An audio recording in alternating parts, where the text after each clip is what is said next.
નમસ્કાર દર્શક મિત્રો, આપ જોઈ રહ્યા છો નિર્માણ ન્યૂઝ કાર્યક્રમ ટુ ધ પોઈન્ટ સાથે આપની સમક્ષ હું છું પ્રીતિ તિવારી। દર્શક મિત્રો, છેલ્લા ઘણા સમયથી ગુજરાતમાં જે શિયાળોનો માહોલ જામ્યો છે, ઠંડીનો ચમકારો વધી રહ્યો છે, તેવામાં હવે હવામાન વિભાગ દ્વારા ખેડૂતોની ચિંતા વધે તેવા પ્રકારની આગાહી કરવામાં આવી છે। હવામાન વિભાગે આગાહી કરી છે 26, 27, 28 3 દિવસ રાજ્યમાં માવઠું પડે તેવા પ્રકારની આગાહી છે। રાજ્યના અંદાજે 20 જેટલા જિલ્લાઓમાં વરસાદની હળવાથી મધ્યમ વરસાદની હાલ આગાહી છે।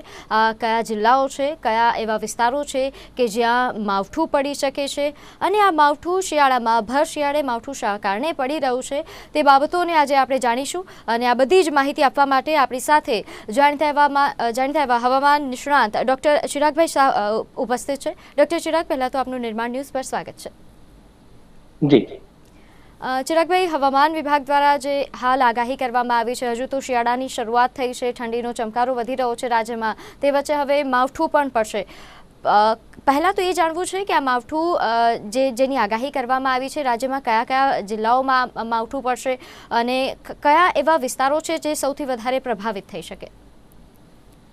જી આપણે અત્યારે હાલમાં જે ભારતના મતલબ જે ઉપરના ઉત્તર પ્રદેશની ઉપરના જે બી વિસ્તારો છે, એટલે આપણે શ્રીનગરથી વાત કરીએ, શ્રીનગર છે, જમ્મુ કાશ્મીર પછી હિમાચલ પ્રદેશ છે કે ઉત્તર પ્રદેશ છે, એની અંદર જે આપણે અત્યારે જે હિમવર્ષા થઈ છે અને જે બી ત્યાં આગળ જે બરફના લીધે મતલબ જે પવનની જે દિશા છે અને પવનનો જે વેગ છે એ થોડો વધી ગયો છે। એના રીઝનથી શું થયું છે કે એ પવનના કારણે અને નીચે એક આપણા સાઉથની એક નાની ડિસ્ટર્બન્સ ક્રિએટ થયું છે, જે વેધરની અંદર મતલબ મોન્સૂન જેવી પેટર્નનું એક નાનું ડિસ્ટર્બન્સ ક્રિએટ થયું છે। એટલે ઉપર અને નીચેથી બંને રીઝનના કારણે, બંને ડિસ્ટર્બન્સના કારણે એક વેધર ડિસ્ટર્બન્સ પ્રોડ્યુસ થયું છે, એ લગભગ અત્યારે રાજસ્થાનના સેન્ટર ઉપર, રાજસ્થાનની ઉપર જ અત્યારે પ્રસ્થાપિત થયું છે, જેની અસર, જેના લીધે આપણે આવનારા મતલબ જે વાત કરી છે કે 25, 26, 27 અને 28, એટલે આમ તો 25 તારીખનો દિવસ ગણીને છોડીને 26, 27 અને 28માં આપણે માવઠાની અસર આપણા ગુજરાતના વિસ્તારોમાં જોવા મળશે। હવે જે રાજસ્થાનની ઉપર આ જે બી ડિસ્ટર્બન્સ ક્રિએટ થયું છે એની અસર આપણે જનરલી જો જિલ્લા વાઇઝ જોવા જઈએ તો સૌ પ્રથમ જે આપણે રાજસ્થાન અને ગુજરાતની જે બોર્ડરના વિસ્તારો છે, એટલે લગભગ ત્યાં કહેવાય એટલે કે આપણે સાબરકાંઠા અને બનાસકાંઠાનો આખો મતલબ જે ડિસ્ટ્રિક્ટ છે એ કવર થયો, એટલે ક્યાંક છૂટા છવાયા વાદળો, હું માવઠું એટલા માટે કહું છું, છૂટા છવાયા એટલા માટે કહું છું કે એટલો ભારે વરસાદ કે અતિ ભારે વરસાદ નહીં થાય, પણ માવઠાની અસર એટલે એવી જોવા મળશે કે એવું બની શકે કે કદાચ કોઈ રવિ પાકમાં કે શિયાળુ પાકમાં ક્યાંક કોઈને નુકસાન થઈ શકે તેમ છે। તો જિલ્લા વાઇઝ જો આપણે વાત કરીએ તો બનાસકાંઠા, સાબરકાંઠા છે, પછી આપણે મોસ્ટલી જે નીચેનો જે આ બાજુ વસ્તુની વાત કરીએ તો દાહોદ છે, પંચમહાલ છે, અને થોડાક આપણે મધ્ય ગુજરાત બાજુ આવીએ તો આપણે બરોડા, વડોદરા છે, ખેડા છે, આણંદ છે, અમદાવાદ છે, ત્યાં થોડાક હલકા નાના ઝાપટા પડવાની પૂરેપૂરી સંભાવના છે। એટલે અત્યારે જો આપણે ગુજરાતના જિલ્લા વાઇઝ જો વાત કરીએ તો સૌથી વધારે પ્રભાવિત જે જિલ્લા છે એ બનાસકાંઠા છે, સાબરકાંઠા છે અને મધ્ય ગુજરાતના અમુક વિસ્તારો છે, અને દક્ષિણ ગુજરાતમાં ક્યાંક થોડી ઘણી એની અસર જો આપણને જોવા મળે તો નીચેના સુરત અને વાપી, ત્યાં આગળ આપણને એ દરિયાકાંઠાનો વિસ્તાર છે, એટલે ક્યાંક એની પવનની દિશાના કારણે ક્યાંક આપણને નાના મોટા ઝાપટા જોવા જરૂર મળે।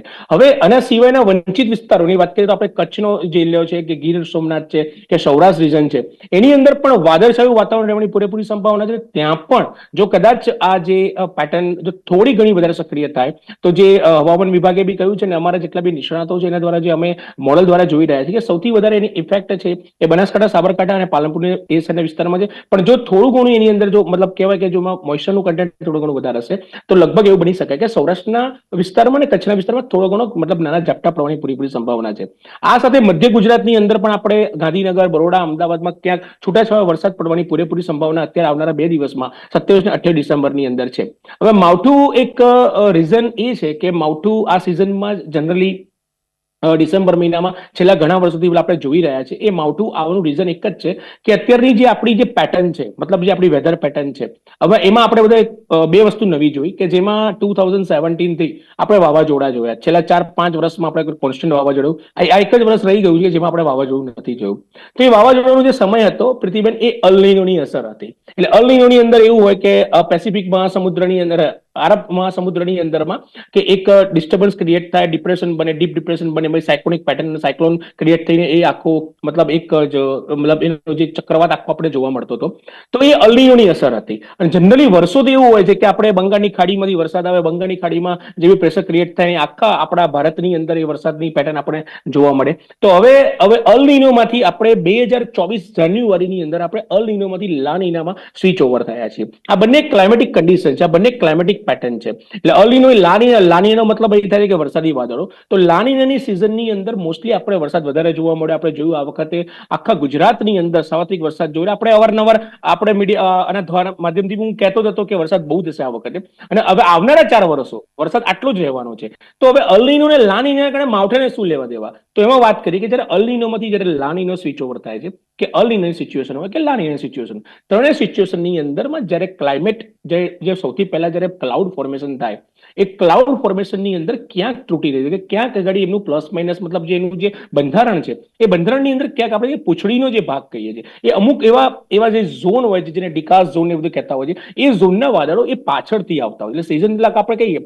કે ઓક્ટોબર એન્ડમાં આપણે વરસાદ પતી ગયો, તો નવેમ્બરથી ડિસેમ્બરના 1.5-2 મહિનામાં એટલે પાછળના જે વાદળો આવતા હોય એ સિચ્યુએશન ક્રિએટ કરતા હોય. બીજી વસ્તુ તમને ખાસ કહું કે અત્યારે ગુજરાત, રાજસ્થાન એની ઉપર જે અત્યારે આપણે માવઠાની અસર જોયા છે, એ જનરલી એ આ અસર અને ઇફેક્ટ બંને બાજુની છે. અત્યારે બધાનું મોસ્ટલી જોવાનું એવું છે કે ઉપર આપણે હિમાચલની બાજુની બધો મતલબ આવી ઇફેક્ટ થઈ છે, જેના કારણે માવઠાની અસર, પણ એવું નથી, કારણ કે ઓલરેડી ગુજરાત અને રાજસ્થાનની અંદર આપણે આ વખતે લાનીનાની અસરમાં છીએ અને સીઝનનો વરસાદ પણ સારો થયો છે. તો આપણા એટમોસ્ફિયરની અંદર હજુ ઘણા બધા એવા વાદળો કે જેની અંદર મોઇસ્ચર કન્ટેન્ટ હોય, ને એ મોઇસ્ચર કન્ટેન્ટને જ્યારે એને અનુકૂળ વાતાવરણ મળે, અનુકૂળ એટમોસ્ફિયર મળે, એટલે માવઠાના રૂપે કે 2 કે 3 દિવસ જગ્યાએ ગુજરાતના કોઈ પણ મતલબ કોઈ બી શહેર કે કોઈ પણ આપણે વિસ્તારની વાત કરીએ ત્યાં આગળ છૂટાછવાયા વાદળને વરસાદ પડતો હોય છે. એટલે માવઠું એક એવી વસ્તુ છે કે માવઠું એક ક્લાઇમેટિક કન્ડિશન જ છે, પણ આ વખતનું જે માવઠું છે એ એટલું નુકસાનકારક નથી જે આપણને ગયા વખતે જે નુકસાન કરીને ગયું હતું ગયા વર્ષની કમ્પેરિઝન. કારણ કે આ લાનીના છે એ વર્ષો લાનીનાની પેટર્નની અંદરમાં બહુ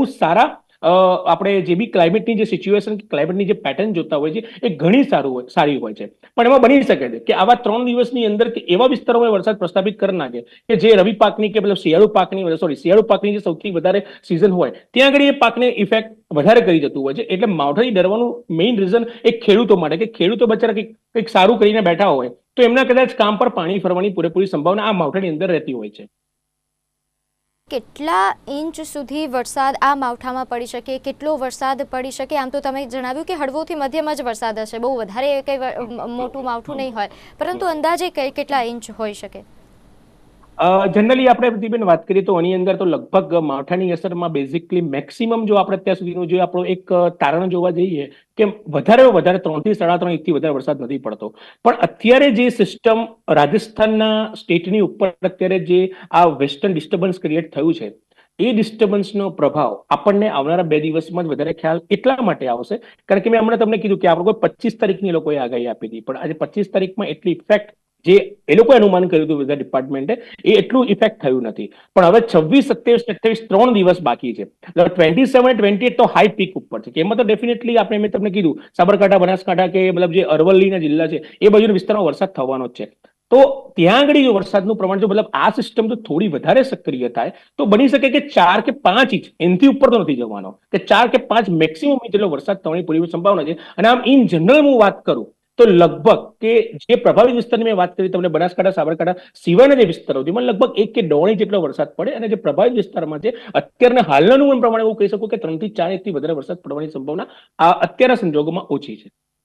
અચ્છા ચિરાગભાઈ, આપે ખૂબ સારી રીતે એક્સપ્લેન કર્યું કે શા કારણે માવઠું પડે છે આપણે ત્યાં, એ પણ આ ડિસેમ્બરના સિઝનમાં શિયાળાની શરૂઆતમાં શા કારણે માવઠું પડે છે. પરંતુ મારે કારણો પણ સમજવા છે કે શા કારણે આ પેટર્ન બદલાય છે, શા કારણે આપણે ત્યાં ડિસેમ્બરમાં માવઠું પડવાની શરૂઆત થઈ ગઈ, છેલ્લા ઘણા વર્ષોથી આ પેટર્ન કેમ આવી છે? આપણે જનરલી છે ને કે જ્યારે એક સાર્વત્રિક મતલબ જ્યારે સિસ્ટમ ડેવલપ થતી હોય બંગાળની ખાડીમાં, એટલે આપણે જેને કહેતા હોઈએ કે આપણા જે વેપારી પવનો છે મતલબ જે વેસ્ટર્ન કન્ટ્રીઝમાંથી આવતા હોય છે, એ વેસ્ટર્ન કન્ટ્રીના પવનોના કારણે જ બંગાળની ખાડીની અંદર પ્રેશર ક્રિએટ થાય, નાની મોટી સિસ્ટમો બને અને એના કારણે ચોમાસું પ્રસ્થાપિત થતું હોય છે. તો આ પેટર્નની અંદર પ્રતિબેન છેલ્લા આપણે 2014ની વાત કરું, 14થી આપણે શરૂઆત કરીએ. 2014થી આ પેટર્નની અંદર ઘણો બધો ફેરફાર થયો છે due to global warming. Global વોર્મિંગના કારણે શું થયું છે કે જે અલાસ્કા છે એમાં જે આઈસબર્ગ છે, મતલબ જેટલા આપણે બરફની જે પાટો જે આપણે કહીએ છીએ, એન્ટાર્ટિકાનો જે આખો જે ઝોન છે, એ બરફની જે તૂટવાની અને બરફની ઓગળવાની જે ઇન્ટેન્સિટી છે, એ જે સૌથી પહેલા જયારે પર્યાવરણની વાત 1934માં થઈ હતી, 1934માં એક પર્યાવરણ જેવું કંઈક છે અને વિશ્વ સ્તરે ગ્લોબલ વોર્મિંગ જેવી કંઈક સંભાવના થશે, એ જયારે વૈજ્ઞાનિકો અનુમાન કર્યું હતું 1934માં, જે એ પાણી મતલબ જે ઓગળવાની જે ઇન્ટેન્સિટી અને અત્યારે 2014માં જયારે એનું જયારે સર્વે કરવામાં આવ્યું છે, એની ઇન્ટેન્સિટીમાં લગભગ કહેવાય કે 30% વધારો છે. હવે 30% તમારા અને મારા માટે બોલવામાં બહુ નાના શબ્દ છે, પણ જયારે વિશ્વ સ્તરે ત્યારે આ બરફ ઓગળે અને 30% જો બરફ ઓગળી ગયો એવું કહેવાય, તો એ આખા વિશ્વ માટે એટલી મોટી મતલબ કહેવાય ને કે ડેન્જર ઝોનમાં છીએ આપણે લોકો અત્યારે, કે જો હજુ બી આપણે આપણા જે પોલ્યુશન છે, આપણું જે ગ્લોબલ વોર્મિંગને જે આપણે કંટ્રોલ નહીં કરીએ, એટલે હું તમને આખું સાયકલ સમજાવું, તમારા જવાબ ઉપર આવું છું.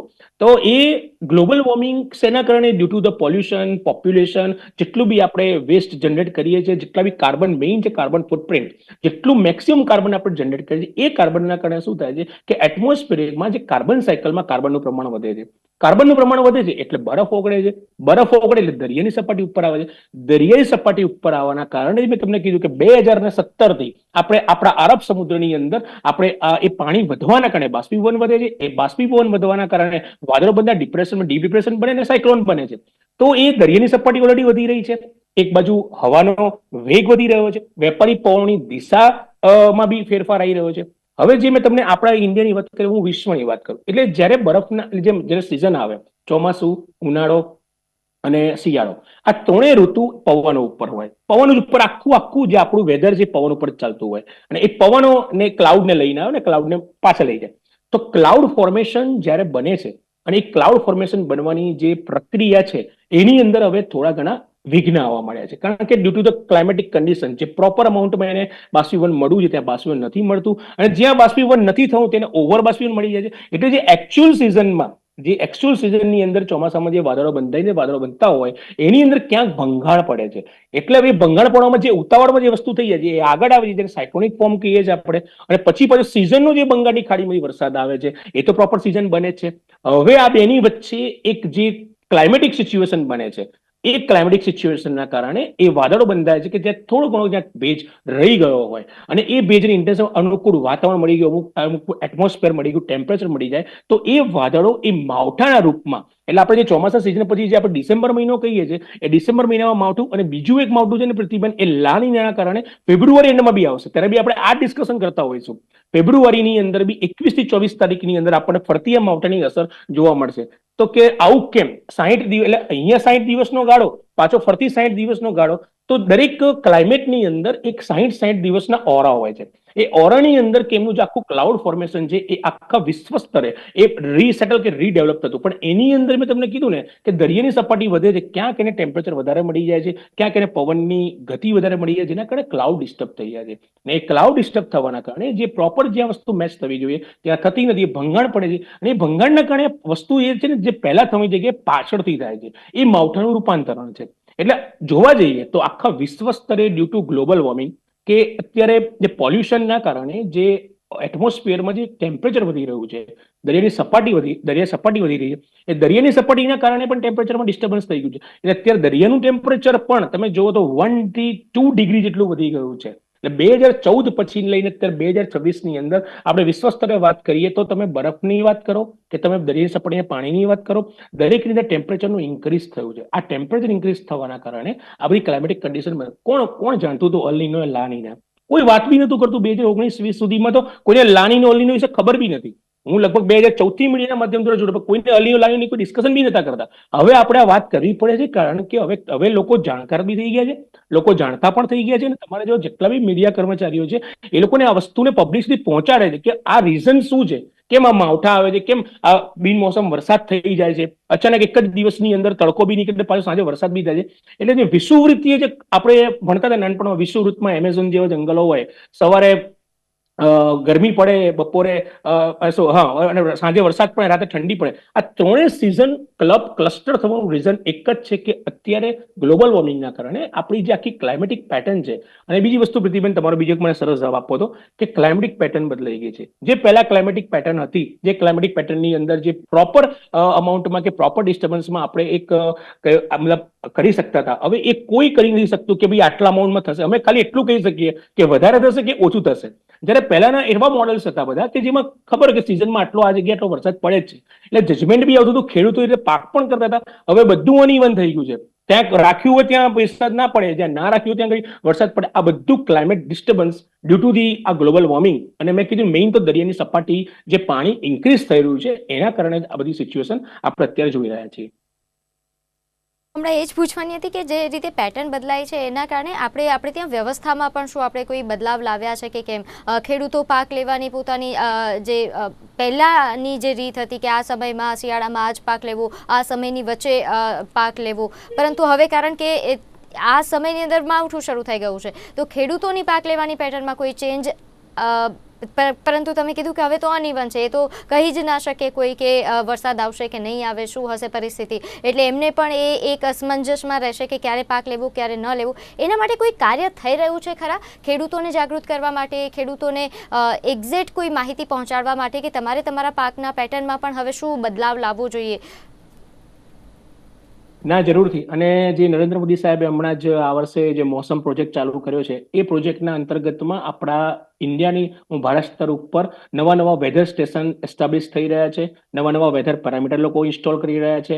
દરેક હવે તો એવું બનશે, લગભગ આવનારા 2027 સુધીનો ટાર્ગેટ છે એમનો 3 વર્ષનો, અને 2027 સુધીમાં પૃથ્વીબેન એવું થશે કે આપણા સિટીની અંદર, એટલે કે આપણે અમદાવાદમાં રહીએ છીએ તો આપણે આપણા મોબાઈલમાં આપણી જ ગવર્મેન્ટની એપમાં આપણે જોઈ શકીશું કે ભાઈ આંબાવાડીમાં શું એટમોસ્ફિયર છે, આંબાવાડીનું ટેમ્પરેચર શું છે, કે પછી અહીંયા આગળ શાહીબાગનું ટેમ્પરેચર શું છે, મણિનગરનું ટેમ્પરેચર શું છે.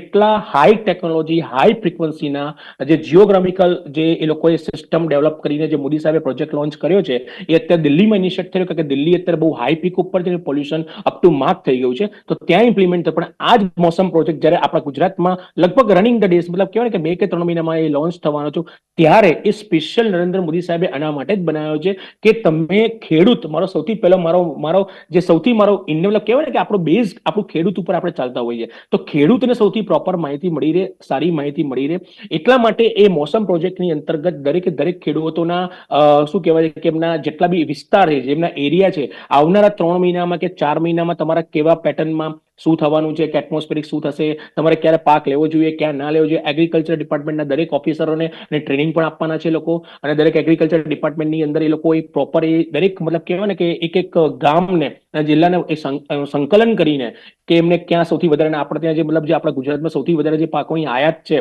અને મતલબ નિકાસ કરીએ છીએ, એ પાકોમાં સૌથી વધારે ક્યાં એડવાન્ટેજ મળી શકે છે, ક્યાં આગળ આપણે ધ્યાન રાખવા જેવું છે, આ બધી જ વસ્તુની ચર્ચા એ મોસમ પ્રોજેક્ટની અંદર છે. અને એ મોસમ પ્રોજેક્ટ જ્યારે લોન્ચ થશે ત્યારે આપણે જે અત્યારે ચર્ચા બની શકે છે કે આવનારા દિવસોની અંદર કે દરેક ખેડૂતને એ વસ્તુની માહિતી મળે મોબાઈલ એપ્લિકેશન દ્વારા. અને એમનું બહુ સારું સોફ્ટવેર છે, એની અંદર તમને બધી જ ખબર પડે કે કેટલું મોઇસ્ચર કે કેટલું ભેજ છે એટમોસ્ફિયરમાં. અને એમાં એક એડિશનલી એ પણ લોકો લોન્ચ કરવાના છે કે એક રિમોટ સેન્સર્સ છે બધા, એ સેન્સર્સને એ લોકો સોઇલની અંદર ઇમ્પ્લાન્ટ કરવાના છે, એક એરમાં ઇમ્પ્લાન્ટ કરવાના, એક પાણીમાં ઇમ્પ્લાન્ટ કરવાના. એટલે સોઇલની અંદરના જે સેન્સર છે પ્રીતિબેન, એની અંદર એવું બી જાણવા મળશે એ લોકોને કે સોઇલની અંદર પ્રોપર કેટલો ફોસ્ફરસ લેવલ, લોકોને એનપીકે જોઈએ, નાઇટ્રોજન ફોસ્ફ, એ કેટલા અમાઉન્ટમાં છે, કેટલા અમાઉન્ટમાં નથી, એ બધું જ અત્યારે એ પાઇપલાઇનમાં ચાલી રહ્યું છે. કારણ કે એક જ હું તમને કહું છું ને કે ઇન્ડિયાની અંદર એક જ એવા વ્યક્તિ છે કે જેને એડવાન્સમાં ખબર પડી ગઈ છે કે આપણા ફ્યુચરમાં આપણું શું રિઝનિંગનું કારણ છે, કારણ કે જેટલું મંત્રીમંડળ છે પ્રીતિભાઈ, એ લોકો આ કોપમાં જાય છે, એ લોકો ક્લાઇમેટિક કોન્ફરન્સમાં જાય છે, એ લોકો ત્યાં રિયાલિટી જોઈને આવે છે કે આવનારા ભવિષ્યમાં શું થવાનું છે, એ લોકો બધું જ જાણે છે. પણ એ વસ્તુ શું છે કે આપણી પબ્લિકની સામે એ લોકો છે ને બહુ સ્લોલી ડિલિવર કરે છે. જો એ પ્રોપરલી આવીને કહી દે ને કે ભાઈ જો આપણે આ સિચ્યુએશનમાં હવે જો સ્વચ્છતા સર્વેક્ષણ ચાલુ થયું છે, કચરો ના નાખો, પ્લાસ્ટિક અલગ કરો, ભીનો અલગ કરો, હજુ બી એમાં આપણે સક્સેસ નહીં, પણ હવે ધીમે ધીમે લોકો એમાં, હવે આ બધું છે ને એ 2007 અને 8માં અમે લોકો શરૂઆત કરવાની વાત કરી હતી, ત્યારે લોકોને મજાક લાગતો હતો, ત્યારે લોકો હસતા હતા કે ભાઈ આવું કોણ કરે, આવું ડોર ટુ ડોર કોણ કરવા જાય, કોણ કચરો નાખવા આવશે તમારામાં. એટલે આ બધી છે ને આપણું ઇન્ડિયા આમાં સ્લો ચાલી રહ્યું છે. એટલે જો એની અંદર જો આ પ્રોપર વસ્તુ મિકેનિઝમ ઇમ્પ્લાન્ટ થાય અને જો મોસમ પ્રોજેક્ટ ઇમ્પ્લાન્ટ થશે તો દરેક ખેડૂતના મોબાઈલ એપમાં એ જોઈ શકશે કે મારે આવનારા દિવસો, એટલે 15 દિવસનો જેનો ટાઈમ હોય કે હું કરીશ તો મને પ્રોબ્લેમ તો નહીં થાય ને, મને વરસાદ પડશે કે નહીં, એવી એક કહેવાય ને કે 90% 90% એક્યુરેસી વાળા મોડલ્સ એ આપણે પ્રસ્થાપિત કરવાના.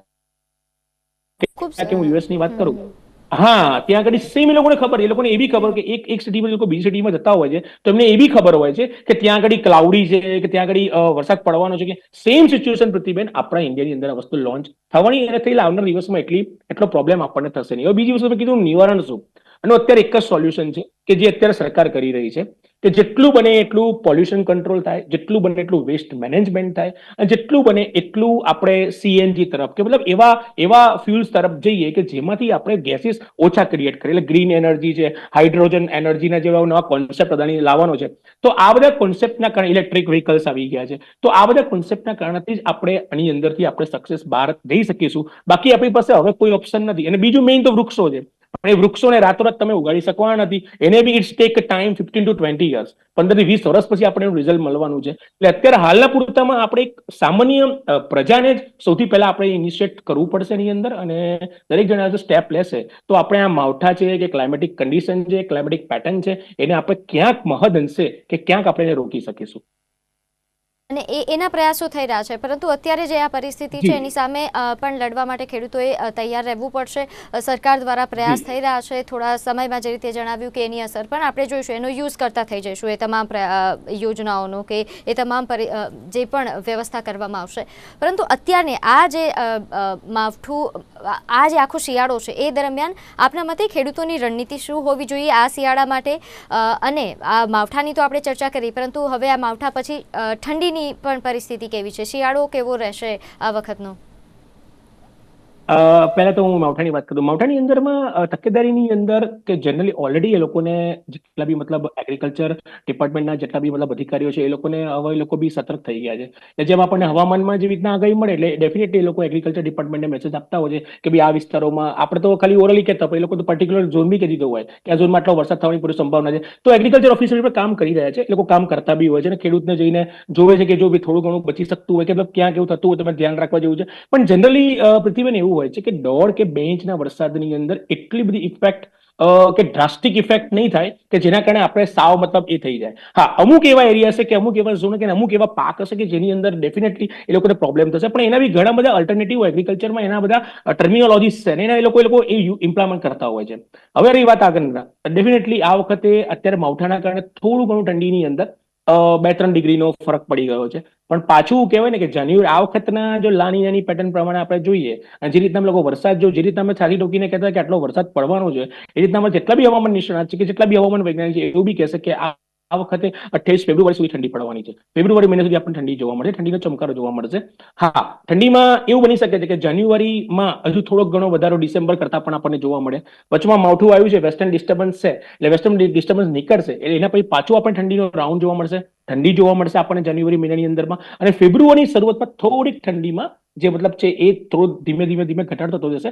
લગભગ કહેવાય કે 15 કે 20 માર્ચ સુધીમાં આપણને એ શિયાળાની થોડું મતલબ વિદાય થાય. એટલે એસી નું બટન ક્યારે ઓન કરવું, મેઇન સવાલ બધાનો આવે કે એસી નું બટન ક્યારે ઓન કરવાની જરૂર પડશે. તો લગભગ અત્યારે હાલની સિચ્યુએશન અમે લોકો જે જોઈ રહ્યા છે ને જે અમારું વેધરનું મોડેલ જોઈ રહ્યું છે એ પ્રમાણે લગભગ એમ એવું લાગે છે કે 10 માર્ચ સુધી આપણા ગુજરાતની અંદર ઠંડીની અસર રહેશે. અને 28 ફેબ્રુઆરી સુધી તો કમ્પ્લીટલી રહેવાની જ છે. પણ એના પછી જેટલા બી દિવસ થાય આપણા માટે પ્લસ છે. પણ 10 માર્ચ સુધીનું અત્યારે હાલનું મારું અનુમાન છે કે આપણને ઠંડીનો ચમકારો આ વખતે જોવા મળશે, જે આટલા વર્ષોમાં છેલ્લા 5 વર્ષમાં આપણને આ વખત ઠંડીમાં થોડો વધારે જોવા મળશે. બાકી જનરલી એવું હોય છે કે ડિસેમ્બર 31 થાય એટલે ઓટો ઠંડી અને મેઇન ઉત્તરાયણ પછી તો કહેવાય છે કે પવનની દિશા બદલાય મકર સંક્રાંતિ પછી એટલે ઓટોમેટિક ઠંડી જતી. પણ આ વખતે એવું નહીં થાય પ્રતિબેન, કારણ કે આ વખતનું અમારું જજમેન્ટ અને અમારા મોડલો અમને સપોર્ટ કરે છે અને એ કહે છે કે ઠંડી આ વખતે આવવાની છે અને રહેશે.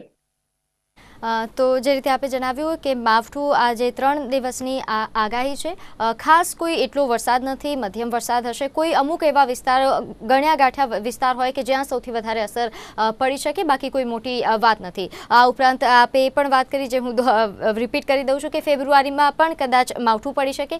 મહત્વપૂર્ણ બાબત આ ચર્ચાની એ પણ છે. બીજું ઠંડી, કે ઠંડીનો આ વખતે ઠંડી પણ સારી એવી રહેશે. આ તમામ માહિતી અમને આપી તે બદલ આપનો ખૂબ ખૂબ આભાર. તો દર્શક મિત્રો, હાલ કાર્યક્રમ ટુ ધ પોઈન્ટ પર બસ આટલું જ. આપ જોતા રહો નિર્માણ ન્યૂઝ. નમસ્કાર.